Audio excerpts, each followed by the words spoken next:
Alrighty, what is up YouTube? It is Young Sensei here coming at you with a deck profile. For those who don't know, the ban list just hit. Well, by the time you're seeing this, it should have hit and been in full effect. And so I've been trying to tweak Monarchs and make them playable. Let's see. So, I doubled down on two of the ideas, because, you know, it's special summon shit and shit. And then I doubled down on two idols because I had to cut since I'm playing Mithra now. I played triple Mithra. And Mithra is one of the key cards in this deck. As we get into the deck, I'll explain what Mithra does. You should already know, though. I play one Valor because I can use it for one target if, you know, I don't need to Valor anything, or it's just Valor. I was thinking of two, but I didn't have space. And I played three of the baby Thestalos. Yes, baby Thestalos. I played three of him. So basically the combo is you get him, where you get a Mithra, and you get him, and you have a return. And that leaves your opponent starting with three cards in their hand. So you basically drop two cards from their hand, and they start off at a very unfair disadvantage. And if you've Pantheismed or something earlier in the game, you know, you got advantages with such as setting up domain and stuff like that, or having escalation attribute on their turn. I play triple Erebus because, you know, I need Monarch targets, and Erebus is very good. So, I played three Erebus. He allows you to ditch himself with trade-in, and then add him back by ditching a Prime from hand. So, essentially, ditching Erebus off of trade-in is free. And he allows you to get all your other Monarchs back also, like things in the grave that you need to recycle, such as Ethers and maybe Mega Thestalos. And then I played two Mega Thestalos because three was too many and I didn't have room to put in other cards.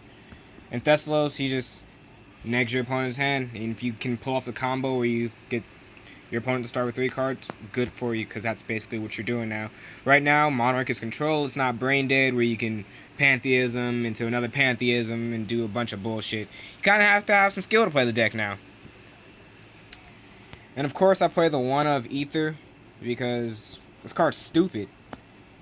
This card's stupid. Like, it's still good at one. You just can't Ether into Ether anymore. And spell lineup, of course, I'm playing triple domain, even though it's one of the most unfair cards ever. But, you know, you do what you gotta do. I personally believe they should have hit this card to just kill Monarch, because now it's still playable. I play triple return and not two because return is such a key card that you need to open up with it. You need to open up with this and Mithra and a baby Monarch, and then your combos are set, and your opponent kind of sits there. Maybe shits bricks a couple times. I play triple Tenacity. Tenacity has become literally one of my favorite cards in this deck now. Like, Tenacity is so great. You can Tenacity into anything you need, and it becomes food for primes and graves. So Tenacity is just so versatile. Only limitation is you can only activate one per turn, but that doesn't matter because one search in this deck is really all you need. If you have the setup and you have that one search, you only need the one card. Then I play the one Pantheism, of course, because draw power and search power. We have Stormforth for spot removal. Too bad it's at one. Play one for one. Ditching for Idea to summon either Mithra or Idols depending on the situation. If I have two Monarchs, I'll summon Mithra off of Idea and then have two summons in one turn, or I'll summon the Idols for one Monarch. Play Foolish Burial. Foolish Burial is a key card. You can either dump your Idea to get back Monarch spells and traps, or you can dump Erebus to set up plays for later, or you can even dump Idols to get back your Idea. Pretty solid. I played double trade-in. I'm thinking of bumping it up to 3 and taking out the Valor, because that seems like a good idea to me to avoid bricking so much. Double Twin Twister, spot removal, destroys, get rid of those Master Strix and shit like that. So Twin Twister is always good. Gets rid of problem cards that you don't have to worry about. And you can ditch Erebus, because ditching Erebus is where it's at. Triple Prime, of course, because it's fucking Prime. You know, summon primes, or you can shuffle back in cards, because resources are very necessary now. It's not like you can just dump whatever you want anymore. I play double escalation because escalation is such a good card since we don't have ether anymore. Escalation is just going to allow you to summon on your opponent's turn and do a bunch of bullshit. And coming up is my couple of tech choices in this deck. I have 2 Grave of the Super Ancient Machine.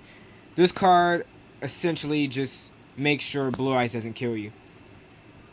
I mean, they can always... Okay, so the fact is, you know, level 6 or higher monsters can attack or activate their effects. They can always overlay, but that's minusing just a little bit, and they're not going to be able to OTK you as much, or as obviously. So Grave is a very good card. Like I said, it stops Blue Eyes, it stops fucking Omegas, basically anything but overlays, but it's still a pretty powerful card. It's still a very powerful card, especially against Blue Eyes. And basically, if you're not playing against Blue Eyes, you probably might just side them out. It doesn't matter. They don't need to be in there if you're not playing against Blue Eyes. And I play the 1 Vanity's Emptiness because Vanities is such a fucking powerful card. Like, Vanities is just so good. It stops all of the decks that are basically relevant right now. You have the Blue Eyes, you have the fucking Metaphors, and it's just going to stop that. Just opening Vanities is so great. And so you can set up all your plays, neg their pan, set Vanities pass, and activate that Vanity. And it's just, what do? You have 3 cards in your hand and you have a Vanities on board. Fucking sucks. It's unplayable. Well, it's not unplayable, but it fucking sucks. It definitely sucks. It's very hard to get past. No extra deck, of course. Side deck is the 1 Veiler because I couldn't find room for it. I play the Mega Mobius because I've been playing against a lot of fucking side frame, and Mega Mobius gets rid of those trap cards and the field spell, so it's always good to have to get rid of some more spots if you got a Twin Twisters. And it's searchable. It's a searchable fucking spot removal. So, there's that. And I played Gamecill, Sea Turtle Kaiju, and this is actually supposed to be another Gamecill, but it can be Majesty's Fiend for the time being.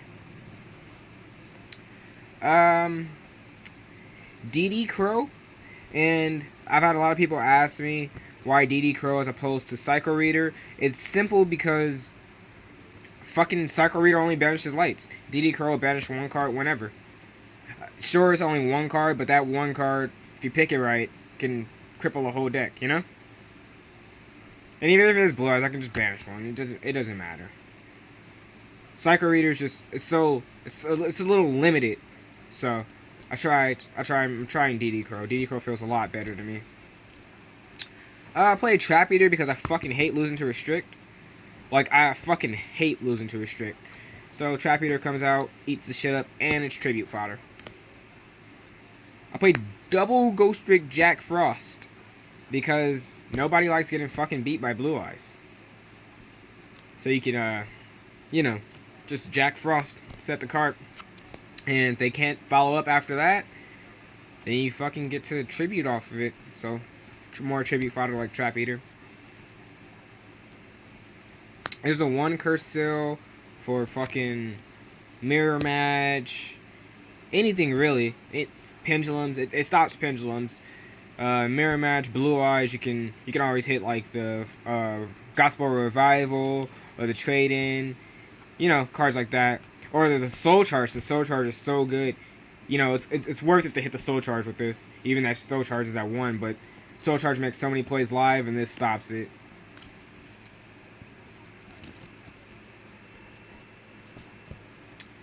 I played double Mind Crush because I feel like Mind Crush is a good card right now since everybody's searching. And so I just decided to play Mind Crush. It gets cards out of your opponent's hand. Or if you miss the card, you can always fucking discard an Erebus. You know? It's really weird. So it's one of those cards that I think is very good right now. It's one of my tech choices, just like Curse Seal and Mobius.